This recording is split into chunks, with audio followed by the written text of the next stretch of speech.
é isto, o plim da gravação, tá? Então vamos lá, pessoal. Reunião número 5, né? Deixa eu tentar resumir o que vai acontecer, né? Nessa reunião, para a gente já ficar preparado aí. O nome dessa reunião, ó, isso aqui é a questão, né? Da câmera aberta, que mesmo antes de gravar, eu já falei longamente aqui, acabei de conversar com vocês um monte, né? Seria legal se eu tivesse feito essa conversa durante a gravação, mas acabei esquecendo aqui. Questão, né, dos 75% do relatório que está sendo enviado, enfim, né, que isso pode dar problema aí, ou a questão da câmera quebrada, avisar para a gente faz né, adicionar lá um comentário para dar um salvo-conduto durante a reunião, mas também com o compromisso da gente resolver esse problema em tempo hábil. Okay? Vamos lá, ó. Síntese da reunião. Reunião número 5, vivência, produção pedagógica do primeiro trimestre. Eu gostei dessa reunião. Eu achei ela, tipo assim, mais interessante. Por quê? Porque a gente vai tentar abordar, né? A gente viu lá, durante a reunião, deixa eu ver, durante a reunião 2 e 3, se eu não me engano, a gente viu acerca do tipo de avaliação que a gente vai estar realizando no próximo ano aí, para quem pegar essa trilha, né, História Econômica do Paraná, que a gente viu que é um pouco diferenciado, né? Ficou lá uma das avaliações que vai acontecer, eu acho que é ao longo do primeiro trimestre, é o desenvolvimento de um portfólio. Qual o problema disso? Não tem problema nenhum, desde que a gente discuta, né, como que é essa metodologia de avaliação, né? Em que consiste um portfólio? Para ser muito sincero, se alguém me interpelasse assim, sacou uma arma e fala, o que é um portfólio ou todo mundo morre? Eu ia ficar inseguro, assim, né? Por quê? Porque eu tenho uma vaga ideia do que é o portfólio. Se eu fosse improvisar aqui, falaria, o portfólio é uma compilação, né, de produções. Acho que estaria certo, mas tem que ser mais específico do que isso, tratando-se de uma avaliação, né?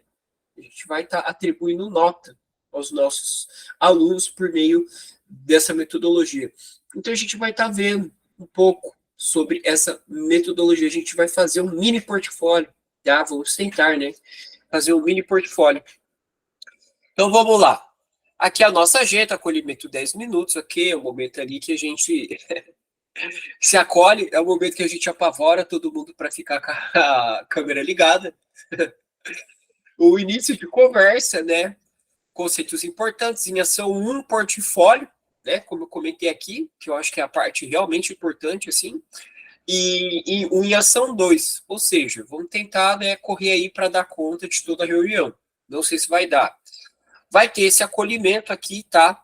É um vídeo, esse vídeo é legal. Eu geralmente, né, sou muito chato com os vídeos que o pessoal coloca, né? Porque é sempre uma coisa muito coaching. E eu não gosto de coaching, porque a gente sabe que a realidade das escolas e das intenções em relação ao ensino, ela é muito múltipla, né? Então eu acho que, tipo assim, o documento, um acolhimento, vamos dizer assim, o material, ele sempre tem que procurar ser neutro no sentido de não introjetar certas visões de mundo, assim, né? Nosso trabalho, claro que ele é crítico, né? Mas, enfim, a gente tenta não estabelecer debaixo dos panos uma verdade, né, objetiva. E esse daqui não, esse daqui eu acho que tá ótimo, velho. Tá muito bom mesmo. Por quê? Porque a gente vai falar aqui de fonte, né? Que é um conceito tão caro para nossa profissão aqui.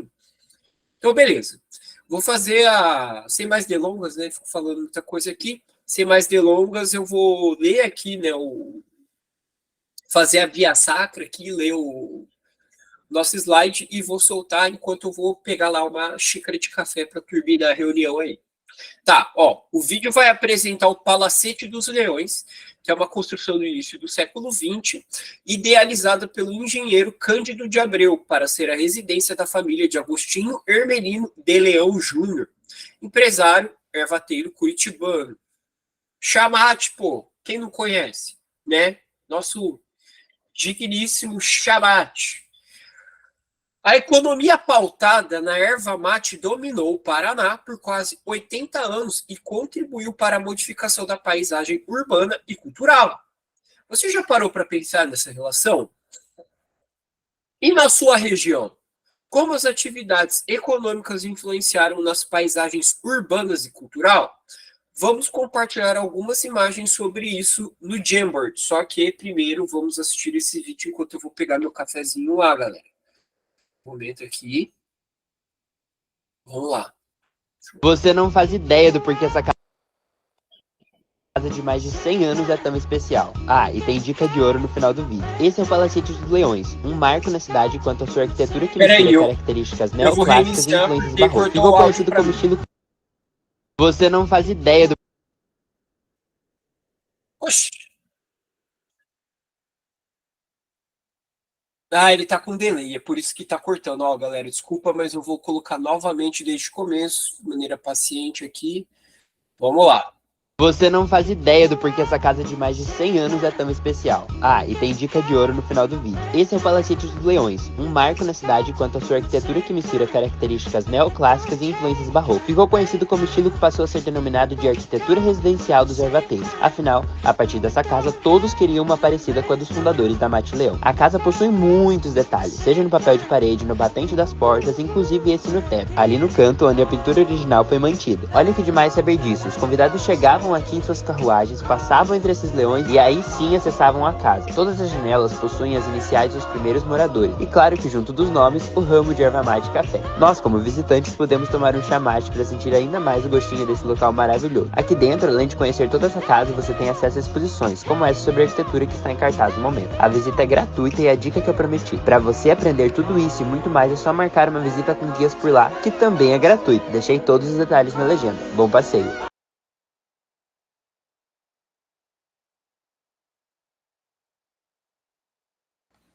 Legal.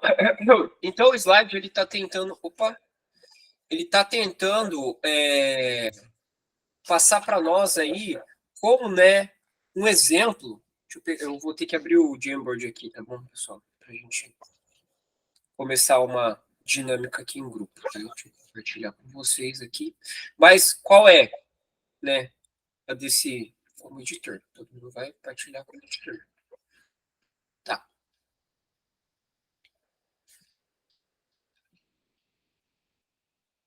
Opa. Beleza. A gente sabe que a economia do Paraná ela é mais diversa, né, do que isso. Né? Não é como se a gente simplesmente pudesse ali resumir a erva mate como, né, foi unicamente, exclusivamente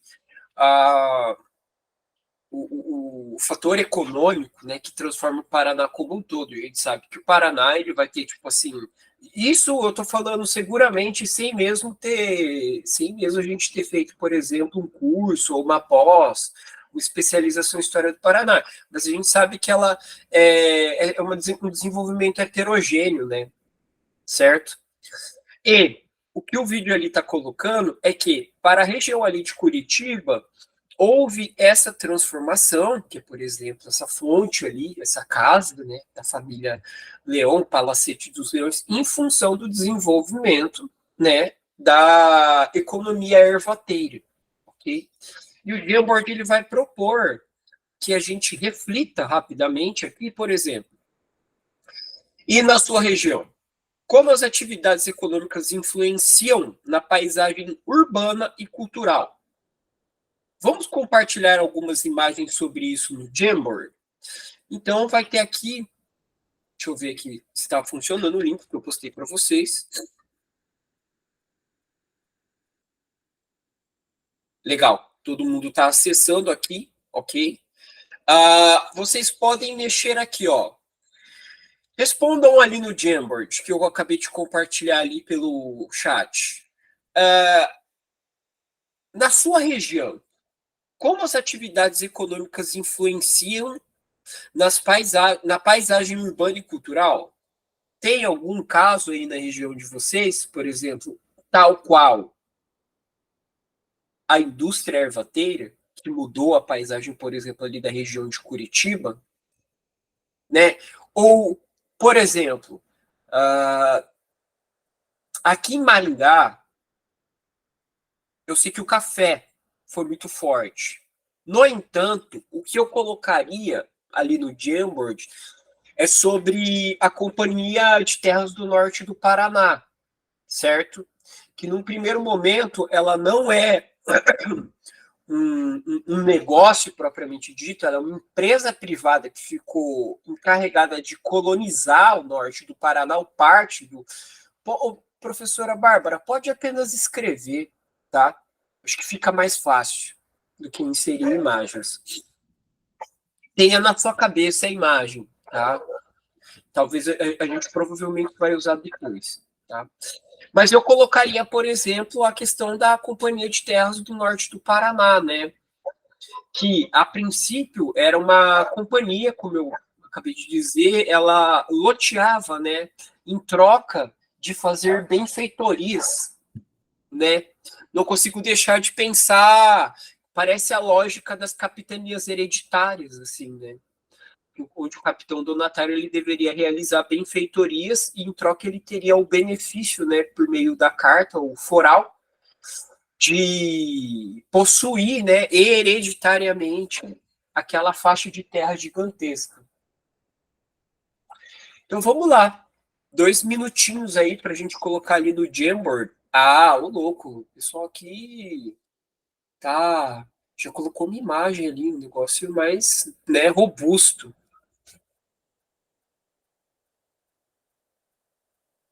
2 minutinhos aí para a gente fazer, pessoal.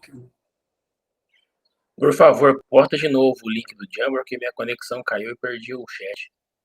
Claro, professor, não tem problema. Isso acontece, né, daquele jeito.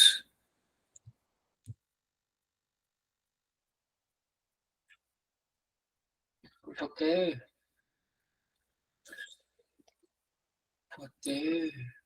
compartilhar o Jamboard aqui.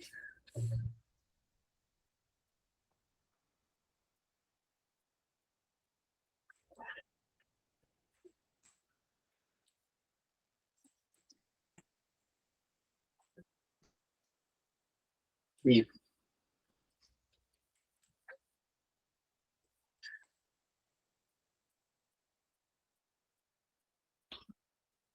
produção de algodão na minha região, bacana. Porto de Paranaguá, né? Como ignorar isso aí?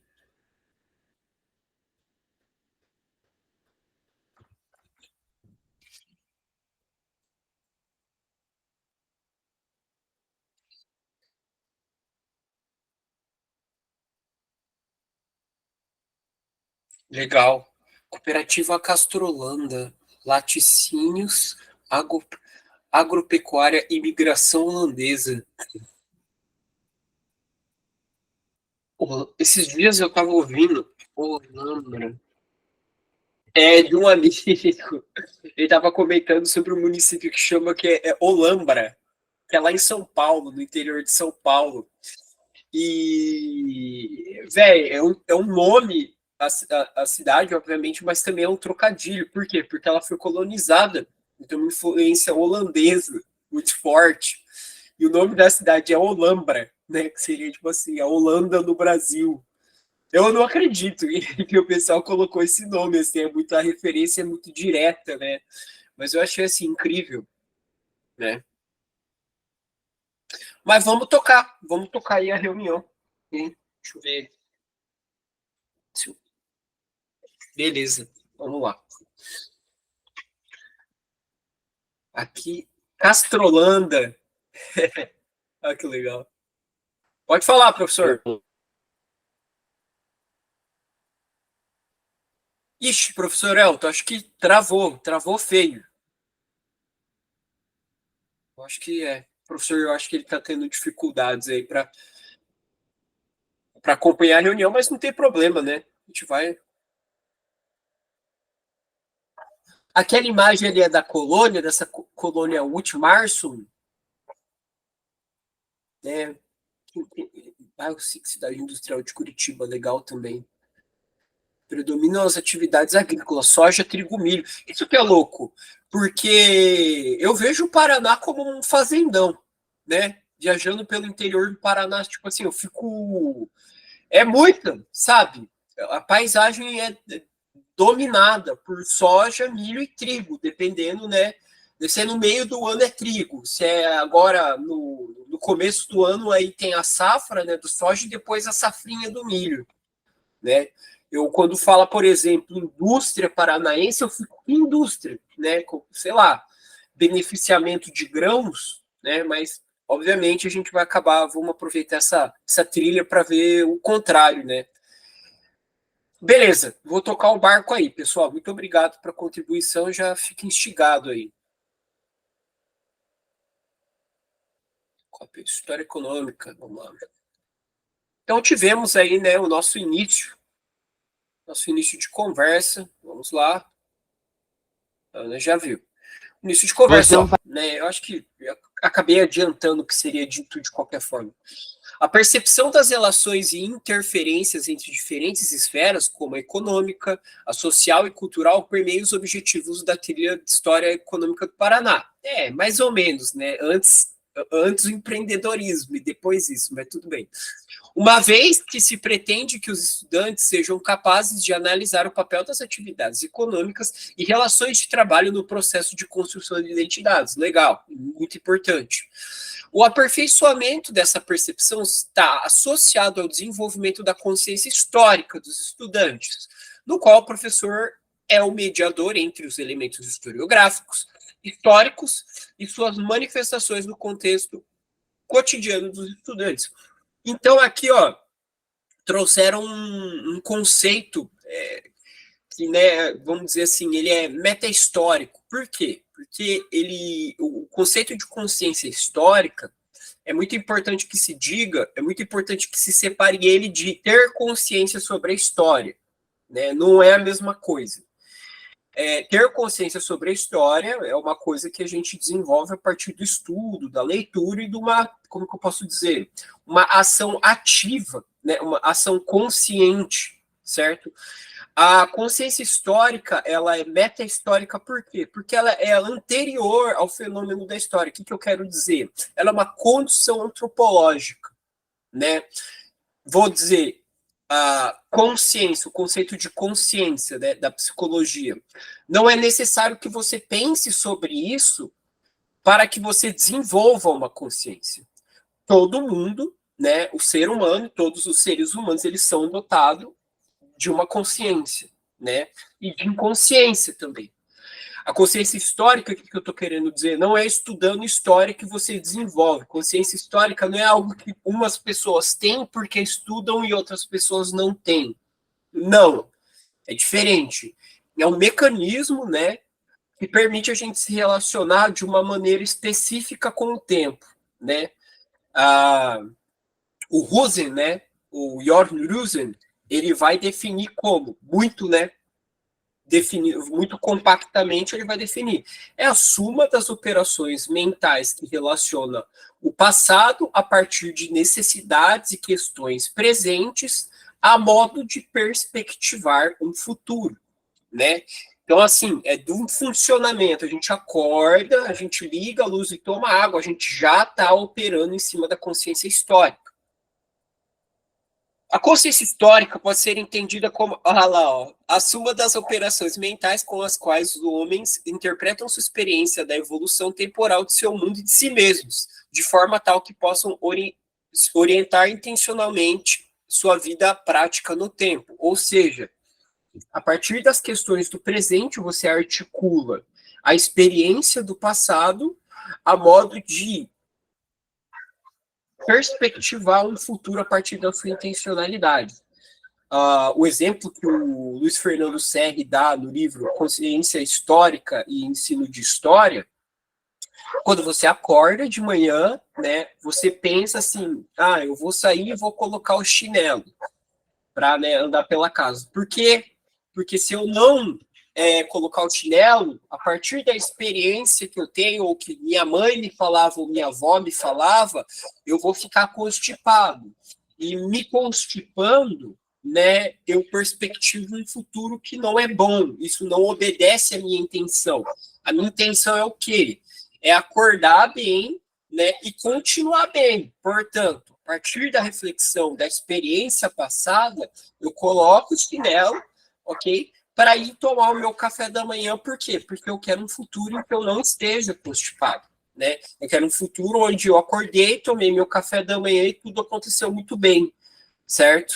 Vou dar aula depois e ficar doido, ficar estressado. Enfim, o desenvolvimento da consciência histórica exige, portanto, um posicionamento ativo dos estudantes. Não, isso não é verdade. Em relação às fontes, aos fatos históricos e às suas interpretações. O que eu acho que poderia ser dito aqui é uma crítica que eu estou fazendo ao slide, é que a consciência histórica, já comentei com vocês, e isso eu posso atestar sim, por meio de fontes, né? O Rusen, ele não fala que é uma coisa que você desenvolve ou pessoas desenvolvem mais do que outras. Segundo a teoria da meta-história do Jordan Rusen, vai ter níveis, né, de consciência histórica, mas não é um que sobrepõe, não é uma escadinha, né?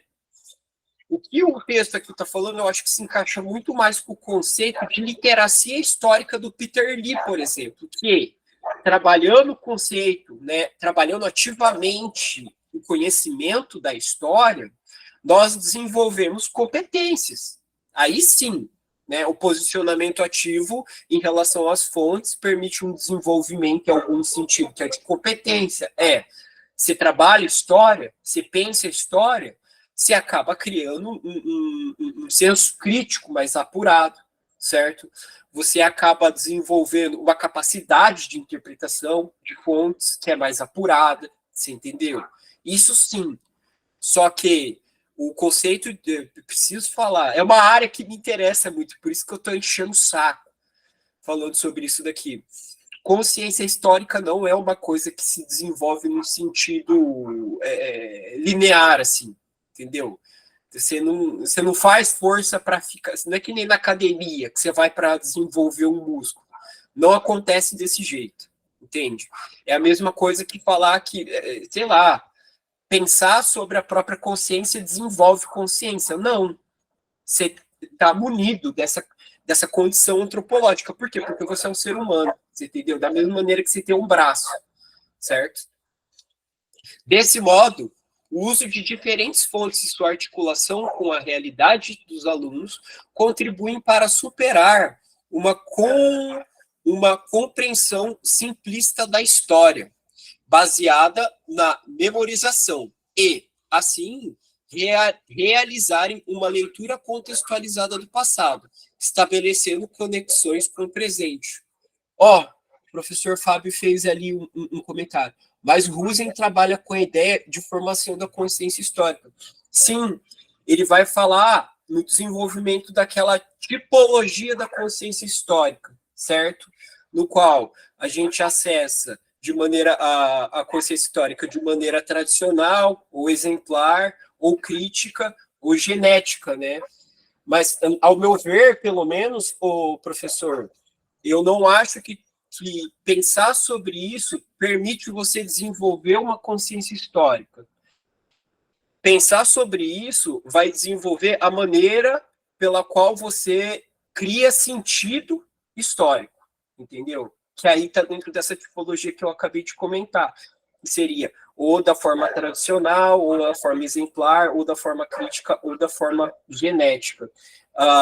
Vou tomar um cuidado aqui, eu não sei se eu me fiz entendido. A questão é, todo mundo nasce com consciência histórica.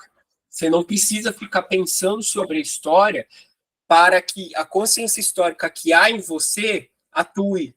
Ela atua da mesma maneira que você respira. Você não precisa pensar, né, para respirar.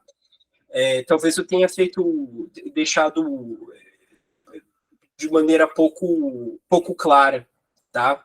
Mas sim, o que o professor falou, o que o professor Fábio falou, é que existe sim uma espécie de desenvolvimento, mas é na maneira como o ser humano ele desenvolve sentido para a história, que aí está dentro dessa tipologia que eu acabei de comentar, que seria ou da maneira tradicional, ou de maneira exemplar, ou de maneira crítica, ou de maneira genética. Eu não consigo desdobrar isso para vocês agora porque é gigante, e eu nem domino essa tipologia, né, para descrever cada um desses arquétipos ou cada um dessas formas.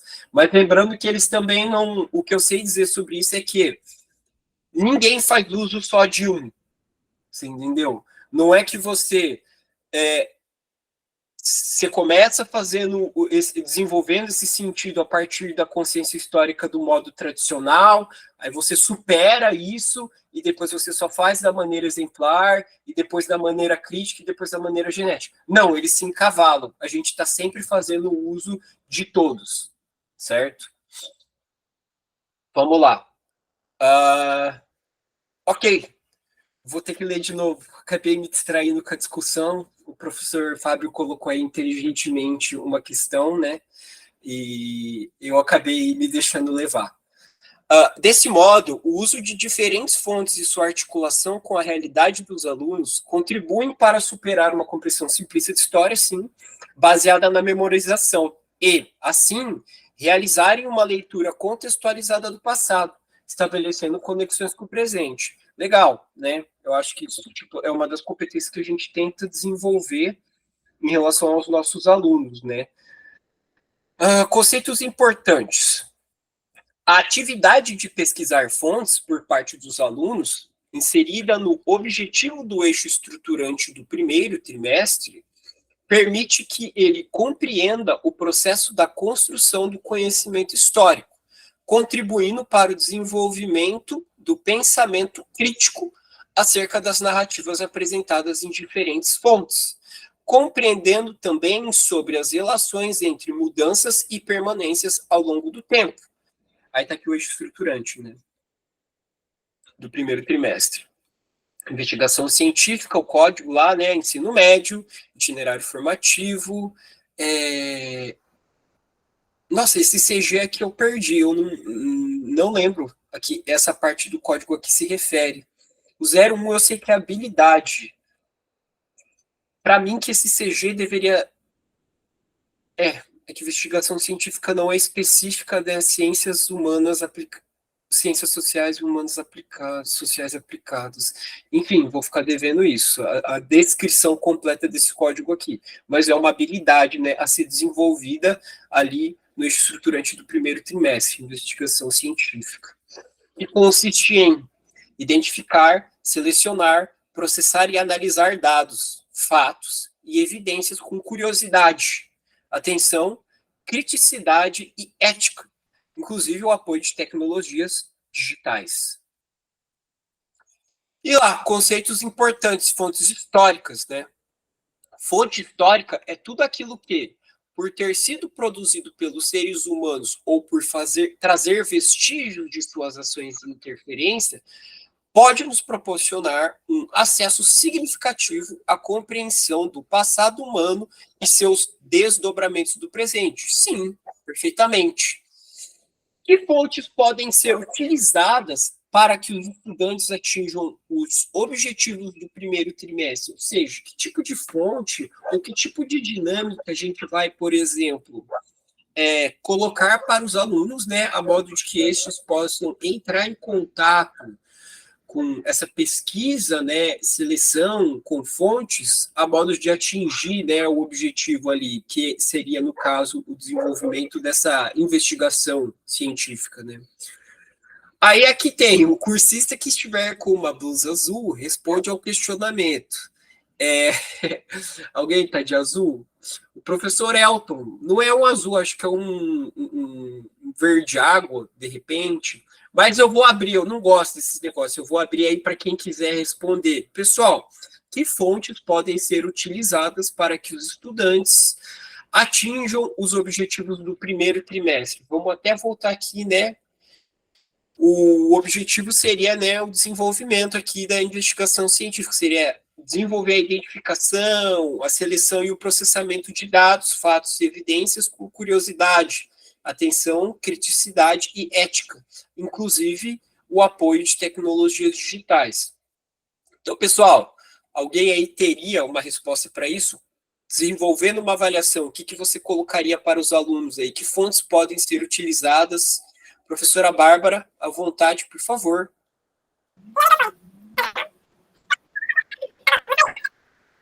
Prof, sua voz tá zoada.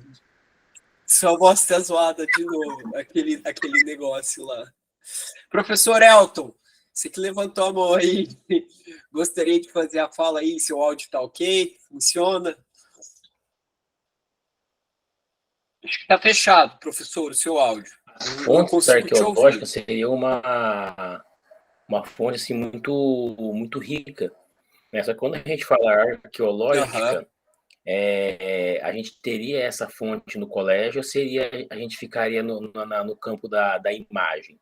Porque hoje em dia, quando você trabalha com o Egito, né, vamos supor, ali no sexto ano, você consegue fazer viagem ao museu, consegue ver o topo da pirâmide, você consegue ver o sarcófago do Tutancâmon, mas tudo é imagem, né? Projeta o aluno ali com o Educatron. Mas quando a gente fala arqueológica, seria ter algo palpável na mão, né? Então, se você leva o aluno no terreno, ele consegue observar aquilo, né? Igual aqui em Mandaguari tem uma caverna, né? Uma caverna que foi pouco explorada, muito pouco explorada. Eu moro em Mandaguari, mas dou aula em Arapongas, então tem uma caverna aqui. Só que não dá para levar os alunos lá, porque a entrada é complicada. Enfim, né? Seria interessante ter isso, né? Mas a gente não tem, né? A nossa região aqui, ela carece desse material, dessa identidade. Mas é uma fonte que, se trabalhada de uma maneira correta, trazendo para o aluno fazer dentro de sala de aula, ele consegue assimilar muito mais do que...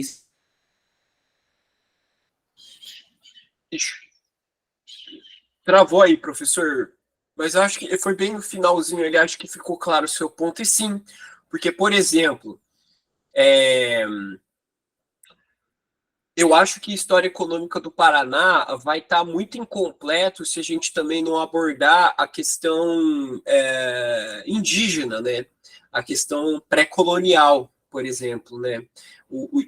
Bom, aí tem uma... Não vou dizer que é vasto, né? Porque aí foge do meu conhecimento se é vasto ou não. Mas aqui, por exemplo, na UEM tem a Tulha ali, né? Tem o Museu da Bacia do Paraná, que existem evidências arqueológicas das populações que habitavam, por exemplo, né? Então, acho que é um tipo de fonte que já ampara a conversa para um pouco além da questão meramente econômica, né?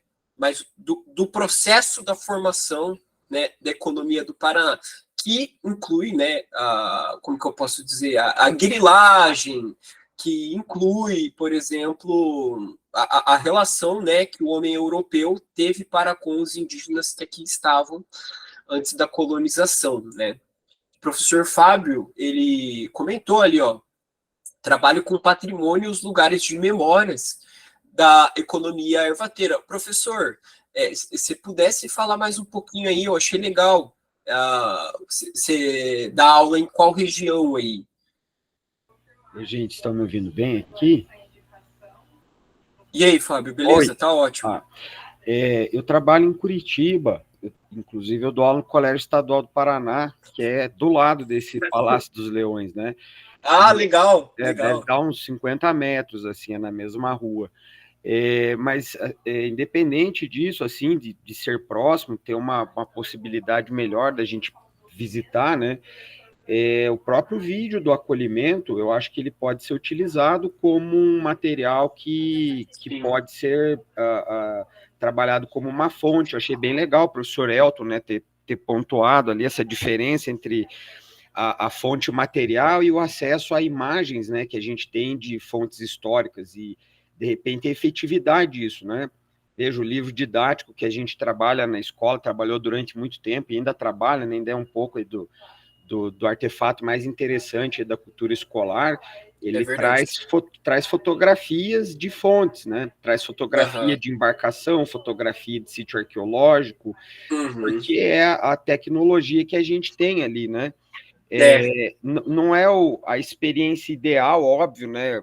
A gente entrar, por exemplo, falo por mim, né? Você, ver no livro didático uma fotografia de uma embarcação ali, de uma caravela, ou você ir lá para Porto Seguro e entrar naquela caravela que tem disponível, é outra experiência, É outra obviamente. experiência.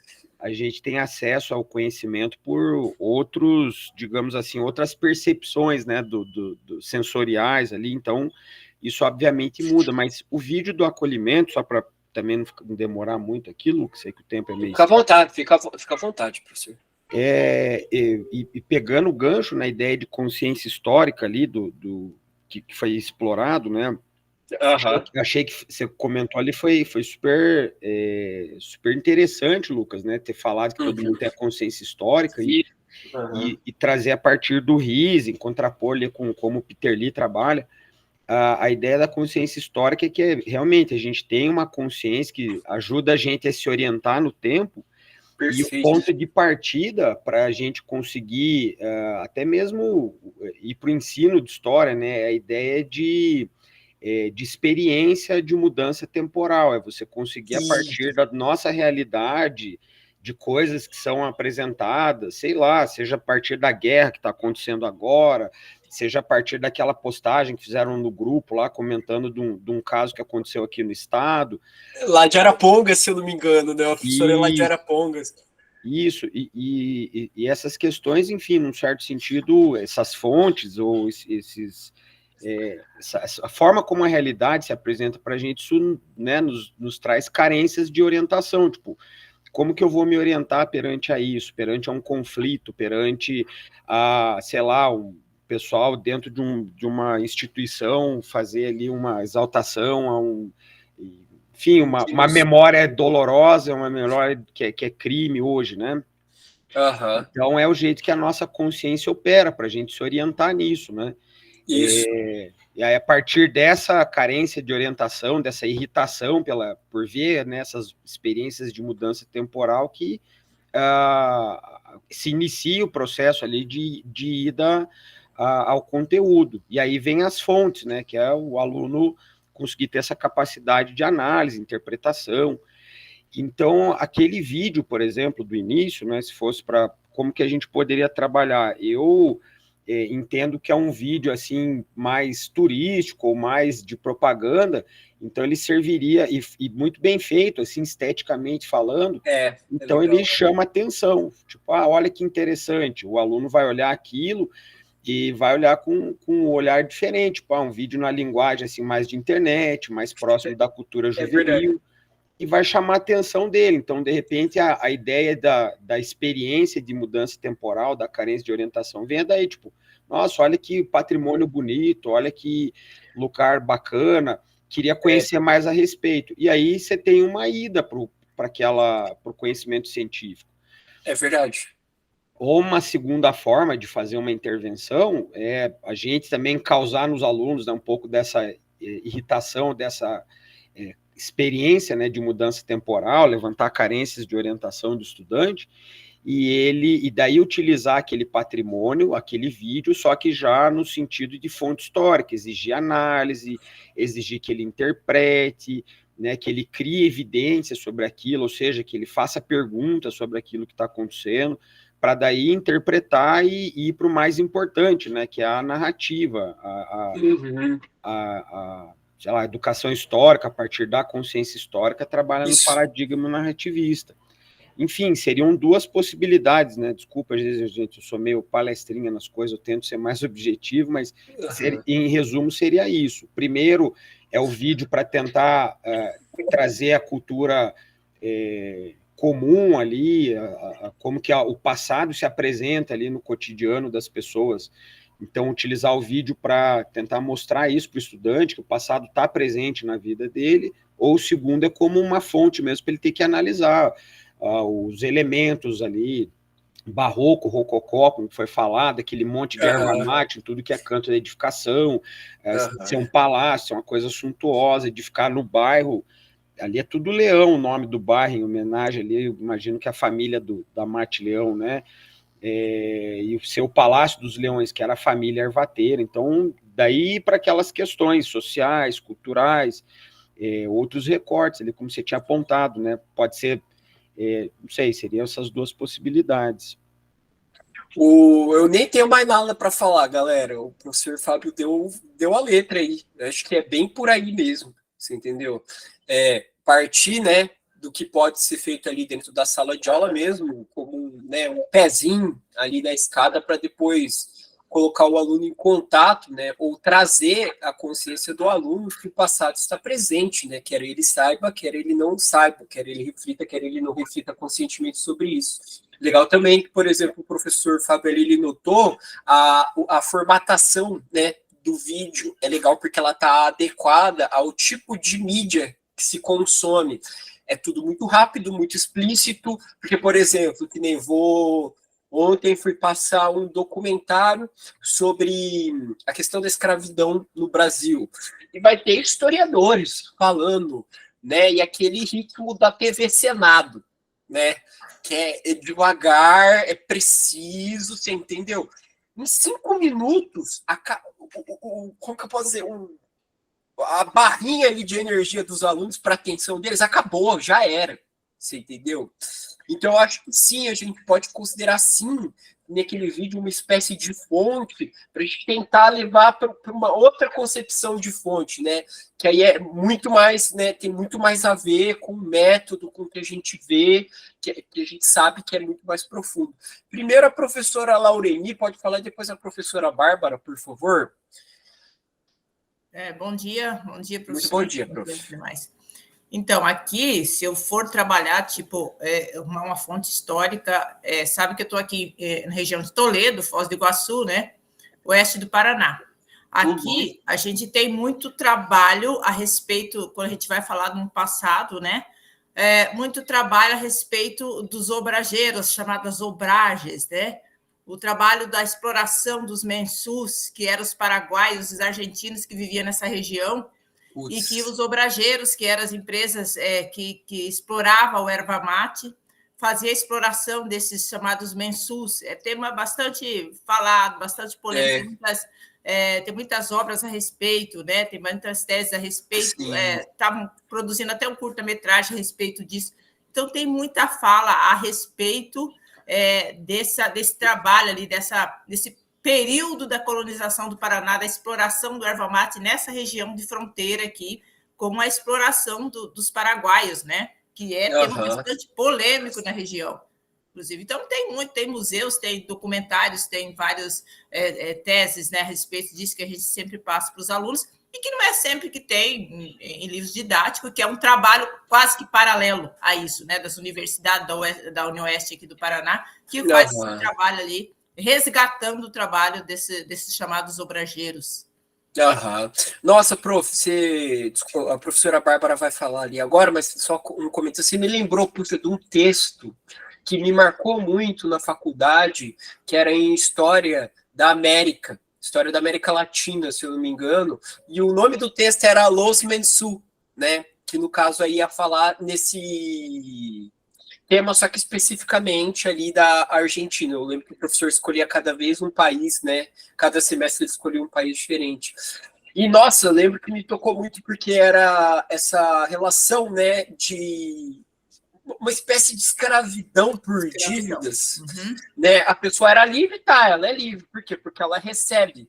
Mas as condições de vida dela, ela tinha que consumir do patrão dela e entrava numa relação de dívida e acabava... Não saía disso, né? Não saía, não podia, era só fugindo, e se fugisse, o cara mandava, né, o capataz atrás para assassinar esse trabalhador que era livre, entre aspas, assim. Então, quentíssima mesmo a questão, fiquei até com vontade de revisitar o texto, né? Já tinha esquecido, muito importante, muito legal. Só para, enfim, compartilhar aí o que me causou. Muito, muito legal o comentário mesmo, prof. Professora Bárbara, por favor, fique à vontade.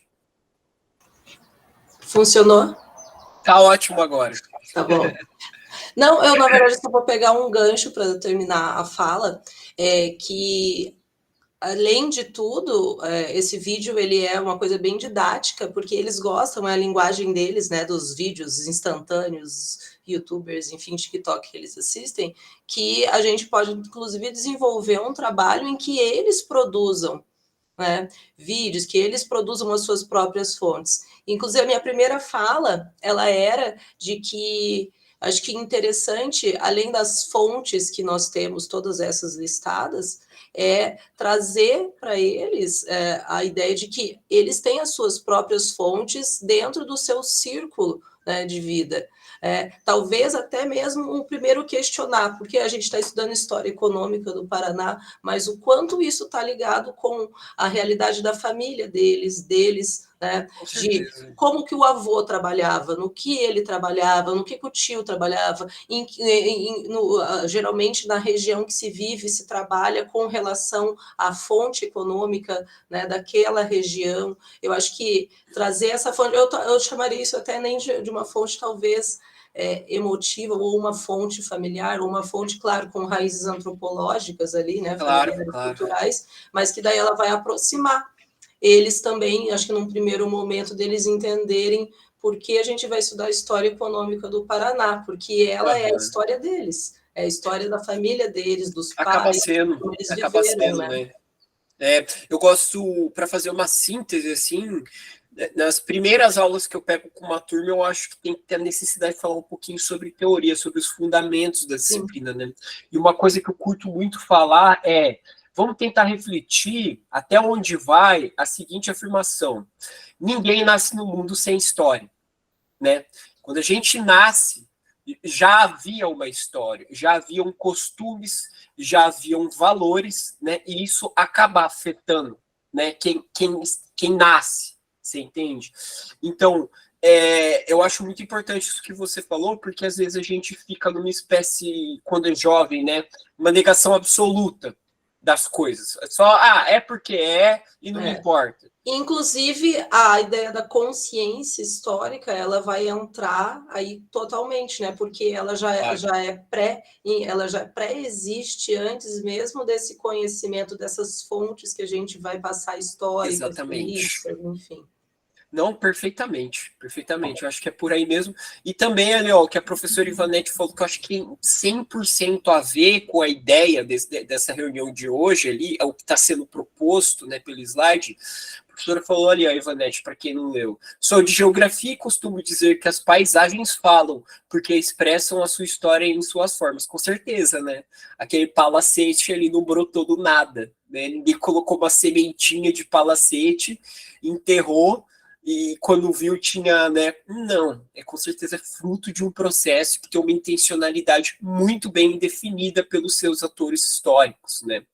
E também o que a professora Dayana ali comentou, né? Ela que é da sociologia, fonte histórica no sentido de fonte oral, né? O que se fala, não tomado como uma verdade absoluta, mas entendendo aquela oralidade, né? Como um resultado do processo de experiência histórica que aquele indivíduo viveu, os valores que ele carregou, o que permaneceu e o que não permaneceu, né? Então, bora lá. Acho que vai ter uma em ação agora, ó. Não, ainda não. Vamos lá. Conceitos importantes, pesquisa, eu tenho certeza que eu vou falar aqui uma coisa que todo mundo está careca de saber. A prática da investigação científica pressupõe o desenvolvimento de habilidades para a resolução de problemas, compreensão de conceitos científicos, pensamento crítico e criatividade. Maneiro, sim. Mas por onde devemos começar a pesquisar? Não, vai vir em ação agora. E aqui tem alguns exemplos, né? Jornais, artigos científicos, revistas, bibliotecas, museus, livros e internet. Acho que a gente aqui mencionou de cabo a rabo. Desde, tipo assim, um TikTok, né, um Reels do Instagram que menciona uma visita que alguém fez, que um influencer pode ter feito a um lugar que é histórico, desde aí uma coisa que é muito mais academicista, né, muito mais... academicista muitas vezes tem uma conotação negativa, mas não era essa a minha intenção. Acadêmica, tá? Que é muito mais envolvido com critérios da ciência da história, né? Como identificar os principais itens a serem observados ao se realizar uma pesquisa? Dica 1. Refinamento de palavra-chave, claro. Quanto mais refinados forem os termos da busca, mais fácil será encontrar os resultados específicos. Isso é legal porque isso funciona até para, tipo assim, uma pesquisa no YouTube, no Google também, certo? Isso não é só, tipo, científico, não. Isso aqui já vale para a vida do cotidiano mesmo. Uma vez, né, que a gente é hiperconectado aí. Dica 2. Envolvimento com o tema. Ao encontrar as fontes escolhidas, Analise seu conteúdo para verificar quais resultados estão mais de acordo com a pesquisa. Sim. Dica 3. Avaliação das fontes. Ao selecionar um artigo, pesquisa, dados ou mesmo reportagens, verifique se há referências às fontes consultadas. E dica 4. Fontes com credibilidade. Utilize como fonte conteúdos disponibilizados em sites de instituições de estudos reconhecidas, centros de pesquisas e universidades ou em sites de grandes especialistas da área, revistas científicas. Juro para vocês que quando eu penso, eu ia falar história, né? Ensino da história, disciplina de história, mas, vou estender para todas as disciplinas de humanidades. A relação que o aluno tem com essa criticidade de fonte, eu acho que é o maior desafio a ser desenvolvido, você entendeu?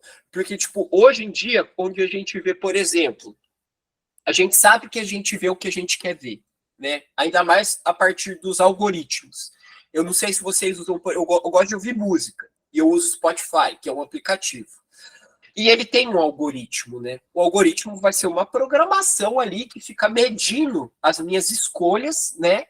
As minhas ações dentro daquele aplicativo para tentar prever situações em que me faça me comprometer ainda mais com o aplicativo. Ou seja, se eu sou uma pessoa que gosta de pop, o algoritmo vai entender o meu acesso a músicas que têm essa referência, essa categorização, e ele vai trabalhar para cada vez me satisfazer mais nesse gosto, que é para me prender, né? Porque ele parte do pressuposto de que o ser humano ele gosta de se acomodar, correto? E eu gosto de música no geral, para mim isso é uma bosta, porque às vezes eu quero conhecer algo novo, e o algoritmo não me deixa sair de um gênero. Você entendeu? Por que eu tô falando isso? Porque a mesma coisa acontece com notícia, certo?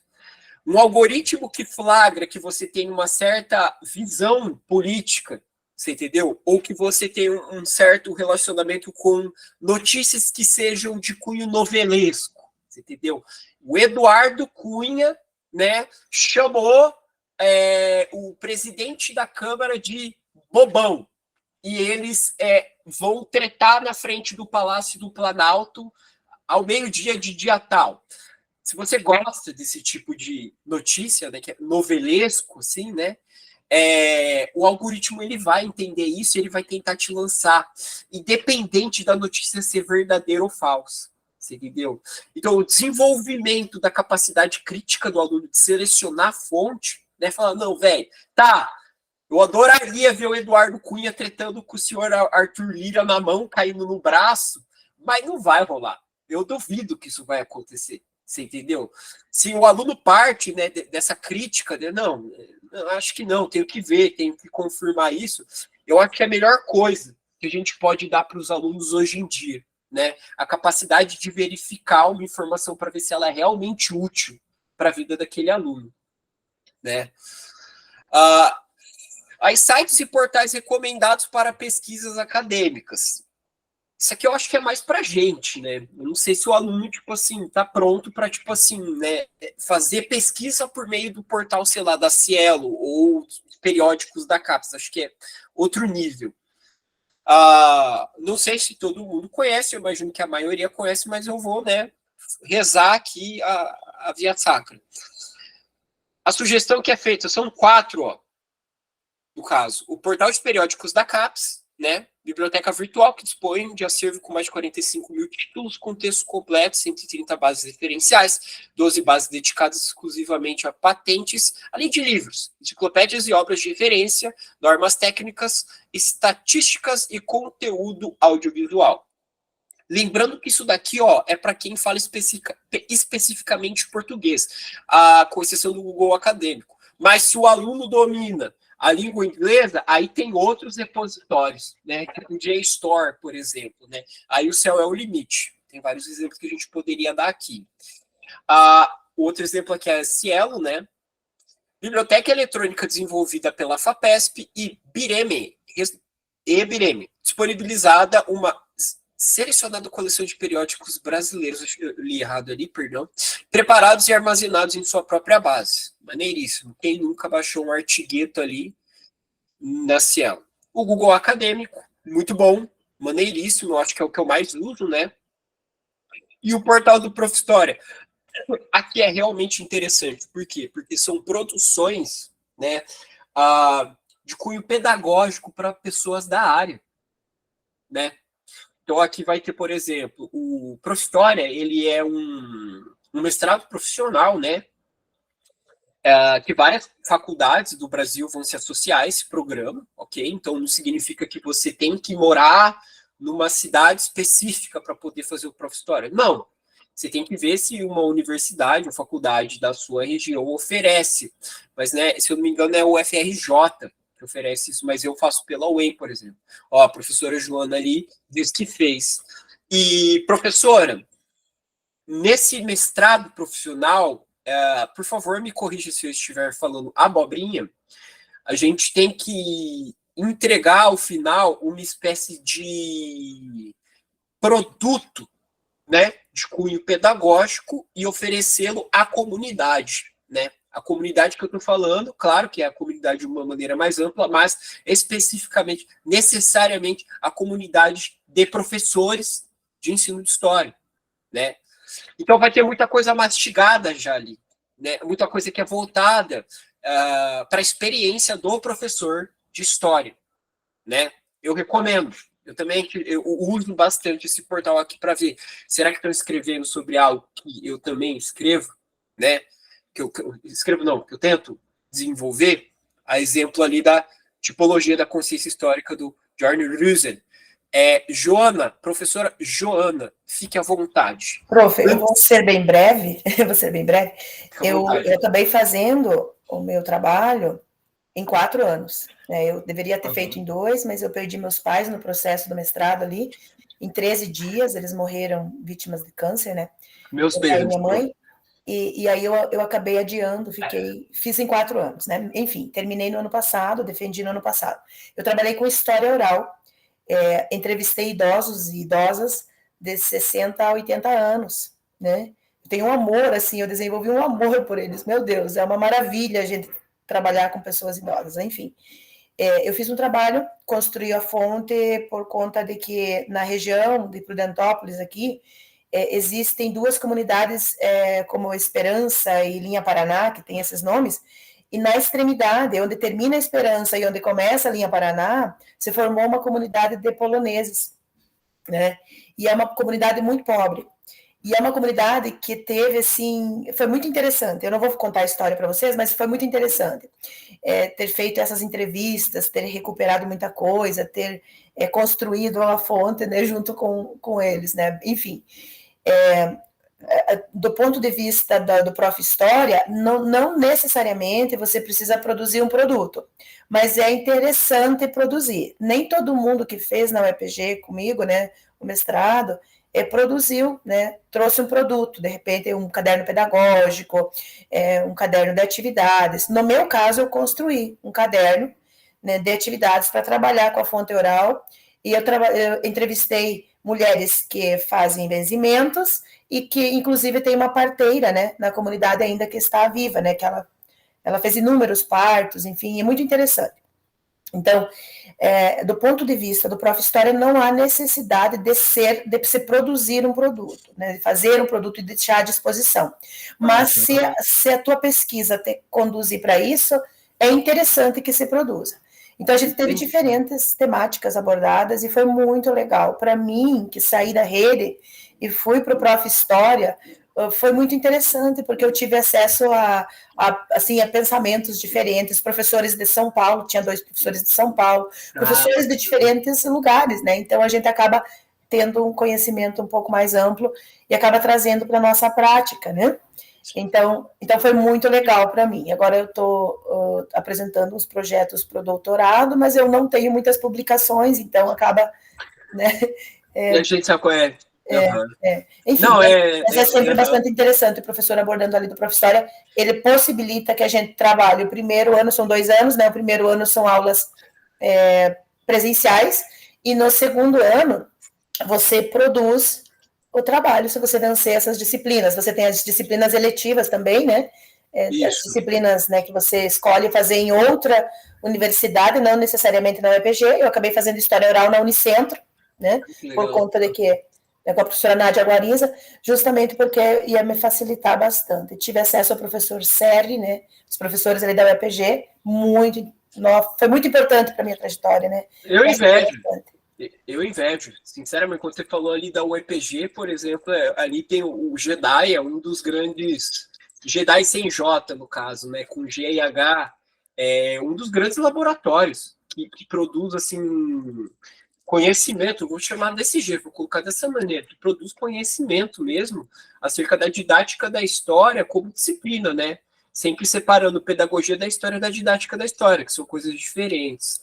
Mas, prof, é que eu estou fazendo, assim, o Prof. História, muito interessante essa informação que não precisa desenvolver necessariamente um produto, hein?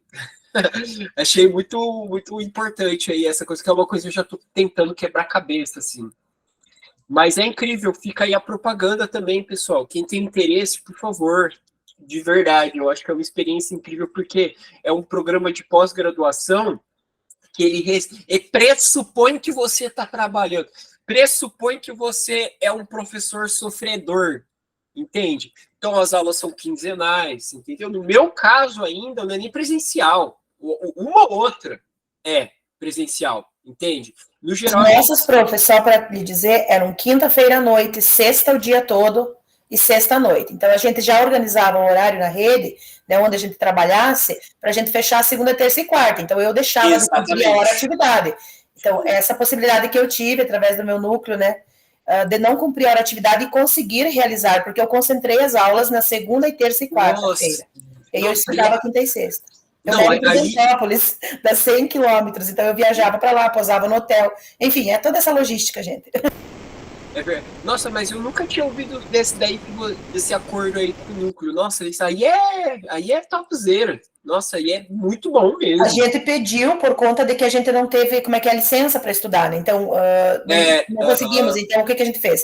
A gente pediu para o núcleo possibilitar que a gente pudesse cumprir, concentrar as horas aula para que a gente pudesse estudar. Então, para poder realizar o Prof. História, o mestrado do Prof. História, nós tivemos essa possibilidade que a chefia do núcleo permitiu, sabe? Claro que eles não expõem, a gente conversa, né? Quando a gente vai na distribuição lá para poder fechar as nossas aulas, a gente diz, eu tenho mestrado tais dias, eu posso concentrar, daí na frente de todos os diretores, de todos os professores que estão lá, aí o núcleo não nega, entende? Ele não diz abertamente, mas não nega a possibilidade que a gente possa estudar, né? Não tem nada assim formal, escrito, né? Mas eles dizem isso, né? Eu sinceramente acho que isso tinha que ser formalizado. E, poxa, é professor continuando a estudar, velho. É consolidando aquela ideia, assim, entendeu? Que muitas vezes a gente vê que é só ideia mesmo, não acontece na prática, do professor que é pesquisador. Que a gente sabe que para manter um certo nível de qualidade ao longo de 30 anos, né, de docência, não dá para fazer isso só com o que você aprendeu lá no passado. Né? A gente precisa continuar estudando. Para mim, tinha que ser via de regra. O professor que ele continua, né, a estudar, isso deveria ser abatido na hora de atividade, no mínimo, né? Então, muito legal mesmo você ter compartilhado isso daí. Professora Bárbara, pode falar. Não, é só uma pergunta, não tem, só tem o mestrado, não tem o doutorado, né? Está para abrir. Aqui na UEM, eu ouvi o pessoal falando que vai abrir o Mas não tem, doutorado. também uma outra curiosidade, não existe assim, tipo, nada ligado à formação, ligado ao núcleo, porque, por exemplo, o meu mestrado, ele simplesmente é só o meu conhecimento e um papel aqui guardado, porque não sei nada. Eu também, eu entrei em contato com o núcleo sobre a questão da validação do mestrado para não fazer o PDF, então eu vou só falar sobre isso. O que o núcleo me orientou, né, disse para mim? Que estão esperando para ver se, né, a médio prazo aí possa validar. Então, eu não mandei, por exemplo, o meu histórico, o meu mestrado lá para o núcleo, por conta de que eu estou aguardando para ver se ele vai servir para substituir o PDE. No entanto, eu acredito que não, eles podem eliminar, de repente, disciplinas, alguma coisa assim, mais para frente. Mas eu estou na casa 7, né? Eu vou para a casa 10 agora, esse ano, né? Estou para ir para a casa 10. Então, eu ainda não me inscrevi no PDE. Entenderam? Então, embora eu tenha bastante experiência, eu era PSS, né? Então, eu entrei em 2015. Então, eu ainda sou nova como QPN. Mas, em relação à qualidade do curso, professor, é maravilhoso mesmo. Eu indico para os professores da rede, que são da área de humanas, que façam, porque é uma possibilidade para a gente, independente se ele vai eliminar disciplinas lá para frente ou não, independente, porque ele vai possibilitar que a gente tenha outros olhares, porque a gente acaba tendo contato, intercâmbio de conhecimento é muito bacana, né? Eu não sei, eu sou apaixonada, eu não saí da universidade, desde 2000 eu estou na universidade, eu estou fazendo um curso, outro curso, eu adoro estudar, né? Então... É ideal. Não, isso que você está falando deveria ser a via de regra, prof. Você está corretíssimo, isso é muito legal de ver. É inspirador, sério mesmo. Eu que sou mais novo aí, e também sou PSS, no caso, não sou PPM, tipo, a esperança. Alguém mais quer fazer uma fala? Senão a gente vai para o Iação, pessoal. Então, bora lá. Opa, professor Elton. Só falando aqui, né, que antigamente o PDL, o mestrado, né, ele servia para fazer uma elevação ali de linha funcional. Daquelas reformas que foi feita, né, no governo Beto Richa e depois implementadas de alguma forma no primeiro governo do Ratinho, saiu. E agora, quando ele voltou com esse PDE esse ano, né, tem essa proposta de fazer essa equiparação, né, que muitos professores tinham feito PDE, para alcançar aquela última linha funcional precisava do PDE. Então, ele abriu esse novo PDE, não naquele formato que foi na época do Requião e do primeiro governo Richa, mas ainda é deficitário. E uma das grandes coisas que a gente tinha, as pessoas sempre quando assumiam o concurso falavam, eu já vou conseguir elevar, né, terminando o estágio probatório, eu já vou conseguir subir uma linha funcional porque eu vou apresentar o meu mestrado. Antes valia, hoje já não vale mais quase, assim, não que não vale nada, né, mas a título, né, a fim de elevação, ele pouco conta. Então tem essa desvalorização do mestrado, né, falta uma... Agora eu falo como sindicalista, né, que eu sou dirigente da PP, então a gente tem essa briga, essa luta para voltar essa valorização do mestrado, porque hoje a gente tem uma fuga grande, né, de doutores e mestres, só que ao mesmo tempo, né, a gente veio de um governo que, enfim, né, não vamos ficar nessa seara, que deu uma desvalorizada nas bolsas, né, então você tem muito doutor e mestre hoje atuando na rede estadual, só que a gente sabe que a função do doutor e mestre é sair da rede estadual e procurar uma outra coisa melhor. Só que como estava o campo de pesquisa no Brasil durante o último quadriênio aí foi meio que abandonado, a gente ficou no negacionismo, né, no breu, então eles meio que vieram para a rede, porque não tinha como se manter com a bolsa, né? Agora deu uma melhoradinha, vão se dedicar à pesquisa de novo, mas a grande pauta que a gente tem enquanto sindicato é fazer essa valorização do PDE, como era lá atrás, aquele que o professor se afastava para realmente estudar, depois vir implementar na escola um projeto, e o mestrado, e o mestrado contar. Não contar 2 pontos só para classificação no PSS. Não, isso é foda. Isso é foda, velho. Isso é triste mesmo. E antigamente o professor, quando ia fazer o mestrado, ele conseguia esse afastamento pelo menos de um padrão. Então, ele se afastava e recebia por um padrão, ele ficava afastado, recebendo o padrão dele, não recebia extra, ok. Depois, cara, desse governo neoliberal, ele acabou com tudo. A gente, estamos na luta aí. Né? Então, a minha crítica, na verdade, ao Formadores em Ação é que eu acho, como eu interpreto, tá gravando aqui, mas é o que eu realmente penso. Ele veio do rompimento que o ensino superior teve com o ensino básico, né? O que a gente realiza aqui, a ideia de realizar grupos de estudo, né, e de a gente continuar se formando, na verdade é uma coisa que deveria ser conduzida, na minha opinião, pelo ensino superior, né? E não dentro Por exemplo, hoje eu falei ali de consciência histórica, falei meio mais ou menos, de um jeito meio ambíguo, assim, que abre margem a interpretações. Conheço vários especialistas, né, professores ali da própria UEM, que deveriam estar no meu lugar aqui para falar de consciência histórica. Você entendeu? E eu acho isso uma lástima, né, porque a gente tem, por exemplo, minha companheira, né, ela é formada em biologia, ela tem 3 pós-doc, microbiologia, você entendeu? Ela tá voltando pro PSS. Tá voltando pro PSS, você entendeu? Foi eliminada na segunda fase do concurso, você entendeu? Por conta de um termo que ela usou errado, você entendeu? Então, é uma grande profissional, uma grande cientista que, tipo assim, não encontra lugar no mercado. Você entendeu? E dependendo de onde você vai procurar emprego, inclusive, eu esqueci o nome do termo em inglês, mas é ruim você ter um currículo que é muito desenvolvido. Você entendeu? Por quê? Porque você vai criar problema dentro de uma empresa. Você entendeu? Você vai ser crítico. Você entendeu? Então, tipo assim, às vezes a mão de obra, o emprego, eu trabalhei, por exemplo, numa faculdade particular aqui de Maringá, que é a Unicesumar, eu lembro da minha supervisora, velho, cara com doutorado, procurando emprego, salário, tipo assim, de R$2.000, você entendeu? E a supervisora falando, não vou dar emprego para esse cara vai me criar problema aqui dentro, você entendeu? Prefiro uma pessoa recém-formada, que esteja com a corda no pescoço, preferencialmente de uma faculdade particular, entendeu? Ou que esteja disposto em deixar parte do salário na pós-graduação aqui da nossa instituição, entendeu? Aí aquela coisa dos los mensu, lá que a gente estava falando, você entendeu? Você trabalha para os caras, mas você já deixa uma parte do salário ali, você já se endivida com o próprio patrão, né? Pra você ficar daquele jeito, de mãos dadas, por grilhões da economia e da dívida, né? Mas vamos lá, triste realidade. Tá, eu coloquei aqui, vou colocar de novo, pessoal. Eu vou fazer os grupos. Acho que só vai dar tempo de fazer isso, que a gente discutiu bastante, que é gostoso demais, né? Isso toma tempo. Então, se vocês puderem entrar nesse documento que eu acabei de falar aqui, ó, vocês vão reparar que nele haverão, né, 4 grupos.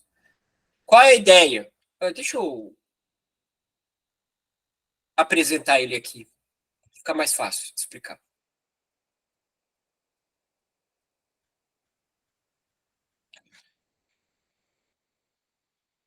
Tá. Eu vou separar aqui a nossa turma em 4 grupos, ok? E cada grupo desses vai basicamente pesquisar, né, algum tema ali, né? As sugestões que ficam ali. Eu estou no primeiro slide aqui, tá? Tem o segundo, tem o terceiro e tem o quarto. Cada um deles é de um repositório, né, específico. O slide 2 aqui, ó, portal de periódicos da CAPES. Vocês vão clicar aqui, vai ter o link. O terceiro slide, grupo 2, pesquisa na plataforma Cielo. Vocês vão clicar e vai aparecer o link. Vocês vão aqui, ó, slide número 4, grupo 3, pesquisa no Google Acadêmico. Vocês vão clicar e vai aparecer o link. E, por fim, slide número 5, né, portal Prof. História. Beleza. E, vou ler aqui, ó. Professor, pensando na prática do eixo de investigação científica, vamos, em 4 grupos, seguir as instruções sugeridas para realizar a pesquisa bibliográfica sobre o conteúdo da sessão temática do primeiro trimestre da Trilha de História Econômica do Paraná, Origens Econômicas do Paraná. Então, esse aqui é o tema, tá? Para isso, vamos preencher um material de apoio no qual o redator irá preenchendo as informações da pesquisa realizada pelo grupo, ok? Então, ó, o tema que a ser pesquisado para os 4 já está dado aqui, ó. Origens Econômicas do Paraná. No entanto, o grupo 1 vai procurar no portal de periódicos da CAPES, o grupo 2 na Cielo, o grupo 3 no Google Acadêmico e o grupo 4 no portal do Prof. História. Questão. Vocês vão preencher aqui o link do artigo, ok? Objetivos apresentados no resumo, só o resumo, porque não dá tempo, né, da gente ler o artigo inteiro. Problemática apresentada no resumo mesmo e descrevam uma proposta de prática com os estudantes a partir da temática do artigo. Eu não estou conseguindo editar, então o link que eu fiz para vocês é só como. Poxa, deixa eu fechar aqui. Eu vou fazer uma nova cópia, porque eu fiz só como leitor. Perdão, gente, vocês precisam ter acesso para poder editar. Espera só um minutinho. Vou fazer uma cópia aqui. Da apresentação, fazer uma cópia. Ok. Compartilhar. Editor. Deixa eu copiar o link. Vou colocar ele aqui. Prof, a professora, eu vi uma pergunta aqui, professora Jocely. Eu acho que fechou ontem as inscrições, mas tem ali o site, por exemplo, do Prof. História. Você pode pesquisar no Google também. Enquanto a gente for fazendo aqui a dinâmica, eu vou procurar o link para postar aqui para vocês, ok? Tá, obrigada. Imagina, deixa eu separar os grupos aqui rapidamente. A gente tem muito pouco tempo. Salas temáticas. Eu quero 3 salas, ok? Vou nomear elas. Grupo 2, grupo 3. Prof. Lucas, Pode falar. eu falei com você no começo da aula, eu vou precisar sair. Pode sair, prof. Fica tranquilo. Tá registrado aqui. Eu te dou. É semana que vem. Bom compromisso, prof. 10 minutinhos. Então vamos lá, tá? Tá nomeado os grupos, ok? Vocês, então, observem ali qual é o slide para os grupos de vocês. Lembrando novamente, o slide 2, grupo 1, slide 3, grupo 2, slide 4, grupo 3, slide 5, grupo 4, ok? Bora lá, pessoal.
Pessoal, cá estamos novamente, né? Salas foram fechadas automaticamente, eu peço perdão, ok?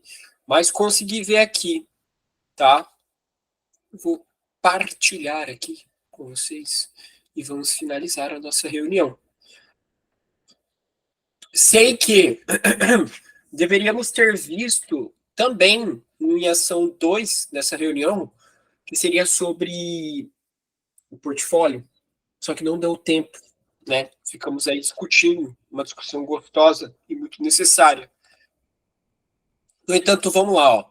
Pessoal, aqui, ó, socialização, eu mesmo vou fazer socialização para poupar tempo, ok? Então, grupo 4 aqui, ó, portal do Prof. História, né? O tema a ser pesquisado já estava dado, então realmente não tem necessidade de recolocar, né? Mas o pessoal aqui achou um artigo, ok? E os objetivos apresentados é conhecer aspectos da história e cultura dos povos indígenas da América, identificar os elementos da herança cultural adquirida pelos povos indígenas do Brasil. Quem levantou a mão aí, fica à vontade para fazer a fala. Não? Então, vou continuar aqui. Aqui, ó, grupo 3. Scholargoogle.com, né? Google acadêmico. Seria legal, pessoal, se tivesse colocado aqui, por exemplo, o link especificamente do artigo que vocês encontraram. Mas, de boa. Objetivos apresentados no resumo. Analisar a influência da expansão cafeeira e a ação da Companhia Melhoramentos Norte do Paraná. Olha que bacana. Da organização da estrutura agrária regional. Fiquei até com vontade de saber quem escreveu isso. De repente, alguém aqui da região. Né? Seria legal ver algum camarada aí. Diferente do que foi problemática apresentada no resumo, ó, diferentemente do que foi difundido pelas companhias colonizadoras e pela imprensa oficial, o processo de colonização do norte paranense não foi pacífico, de fato. Nem promoveu a distribuição justa da terra livre e de impactos ambientais, perfeitamente, né? Aqui em Maringá a gente tem a questão que é uma cidade extremamente arborizada, mas no centro, né? Se a gente for ver lá, né, a questão da mata ciliar, esse tipo de coisa, e reservas, é uma cidade bastante problemática, tá? Ô, Lucas, o nosso a gente não achou o link da produção, a gente colocou ali no chat, tá? Tá, sem problema nenhum, prof. Tá ótimo, isso aí. Pessoal, 4 minutos, então, vou partir aqui para a nossa chamada, tá? Para que seja feita a justa chamada. Posso começar? Com a licença de vocês. Adriana Cavacini. Presente. Professora Adriana Nogueira. Professora Bárbara Bueno. Está. A professora Daiane Cristina Paetzolo. Eu. Aqui também. Falei certo, prof? Eu acho. Edilane Bernardo, por favor, está presente, prof? Presente. Professor Fábio Aparecido, aqui está o Fábio. Opa, presente. Ô, professor, fica à vontade aí para postar lá no grupo, para postar, tá, em todos os lugares. Muito importante também as produções do LAPEDU, que, né, é um dos grandes laboratórios acerca da didática da história também. Acho que vai além da didática da história, o laboratório lá, mas, enfim, já pude beber, né, de produções acerca da didática da história que foram produzidas no LAPEDU. Felipe Pego. Aqui está, professor Ironi. Não está? Professora Joana. Professora está. Não, perdão. Estou aqui. A professora Joana, claro que está, mas a professora Ivanete. Eu pulei a professora Ivanete. Presente. Professora Jocely. Presente. Professora Carla. Professora Larissa. Professora Lauremi. Professor Lucas Gabriel. Presente, tá? Qual? A professora Lauremi? Sim, estou aqui. Perfeito, prof. Lucas Gabriel aqui. Lucas Gabriel aqui está. Professora Luciana. Presente. Professora Márcia. A professora Ruby aqui está. Professora Tatiana Isso, aqui está. licença um pouquinho, Lucas, porque a professora Carla lá, ela saiu antes, lembra? Para você registrar aí também. Já ia cometer o erro crasso. Carla. Aqui está a professora Carla. Professora Thaís Cauana.